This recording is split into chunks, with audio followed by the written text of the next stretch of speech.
ನಮಸ್ತೆ. ಮಂಗಳವಾರದ mini blog. Regular ಆಗಿ ನಾವು ಜಯನಗರ 9 ಬ್ಲಾಕಲ್ಲೇ ಫೋಟೋಸ್ಗಳನ್ನ ತೊಗೊಳ್ಳೋದು. ಹಾಗಾಗಿ ರಾಯರು ಫೋಟೋ ನೋಡಿದೆ, ತುಂಬಾ ಚೆನ್ನಾಗಿತ್ತು. ನಮ್ಮನೆಗೆ ಒಂದೆರಡು ಫೋಟೋ ಬೇಕಿತ್ತು, ಹಾಗಾಗಿ ಅವ್ರಿಗೆ ರೆಡಿ ಮಾಡೋಕ್ಕೆ ಹೇಳಿದ್ದೆ. ಅವರು ರೆಡಿ ಮಾಡಿದರು. ಅವ್ರ ಹತ್ರ ಫೋಟೋನ ತೊಗೊಂಡು ಅವ್ರಿಗೆ ಒಂದು ಥ್ಯಾಂಕ್ಸ್ ಹೇಳಿ ಬಂದೆ. ಯಾಕೆ ಅಂದರೆ ನಮ್ಮ ಮನೇಲಿರುವಂಥ ರಾಯರ ಫೋಟೋ ಎಲ್ಲ ಅವರೇ ರೆಡಿ ಮಾಡಿ ಕೊಟ್ಟಿದ್ದು. ಆಮೇಲೆ ಫೋಟೋ ತೊಗೊಂಡು ಸೀದಾ ಮನೆಗೆ ಬಂದೆ. ಇನ್ನೊಂದು ಗುಡ್ ನ್ಯೂಸ್ ಏನಪ್ಪ ಅಂತ ಅಂದರೆ, ನಾನು 2 ಗ್ರಾಮು ಚಿನ್ನನ ಕಳ್ಕೊಂಡಿದ್ದೆ. ಅವತ್ತಿನ ದಿನ ರಾಯರಿಗೂ ಕೂಡ ನಾನು ಪ್ರೇಯರ್ ಮಾಡಿದ್ದೆ. ಅದಾದಮೇಲೆ ನಾನು ಕೊರಗಜ್ಜ ಸ್ವಾಮಿಗೂ ಕೂಡ ನಾನು ಪ್ರೇಯರ್ ಮಾಡಿದ್ದೆ. ಇವತ್ತು ನನಗೆ ಆ 2 ಗ್ರಾಮ್ ಚಿನ್ನ ನನಗೆ ಸಿಕ್ತು. ಅದೇ ನಂಬಿಕೆ ಅನ್ನೋದು ಇರಬೇಕು. ಅವತ್ತು ಕಳೆದೋಯ್ತು ಅಂತ ನಾನೇನು ಬೇಜಾರು ಮಾಡ್ಕೊಂಡಿರಲಿಲ್ಲ. ಅಮ್ಮ ಮಾತ್ರ ಬೇಜಾರು ಮಾಡ್ಕೊಂಡಿದ್ರು, ಅನ್ಯಾಯವಾಗಿ ಹೋಯ್ತಲ್ಲ ಅಂತ. ಕಷ್ಟಪಟ್ಟಿರೋದು ಯಾವತ್ತೂ ಸಿಕ್ಕೇ ಸಿಗುತ್ತೆ. ಹಾಗೆ ನನಗೆ ಇವತ್ತು ಕಳೆದೋಗಿರುವಂಥ ಚಿನ್ನ ನನಗೆ ವಾಪಸ್ಸು ಸಿಕ್ತು.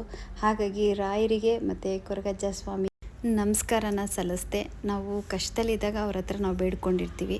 ಇವಾಗ ನಮಗೆ ಆ ಕಷ್ಟ ಪರಿಹಾರ ಆಯಿತು, ಇಲ್ಲ ನಾವೇನಾದ್ರು ಕಳ್ಕೊಂಡಿರೋದು ವಾಪಸ್ಸು ನಮಗೆ ಸಿಕ್ತು ಅಂದಾಗ ನಾವು ದೇವರಿಗೆ ನಾವು ನಮಸ್ಕಾರನ ಮಾಡಬೇಕು. ಯಾಕೆಂದರೆ ನಮ್ಮ ಜೀವನದಲ್ಲಿ ನಮ್ಗೆ ಯಾರಾದರೂ ಒಳ್ಳೇದು ಮಾಡಿದ್ದಾರೆ ಅಂದಾಗ ನಾವು ಯಾವತ್ತೂ ಅವ್ರನ್ನ ಮರೆಯಬಾರ್ದು.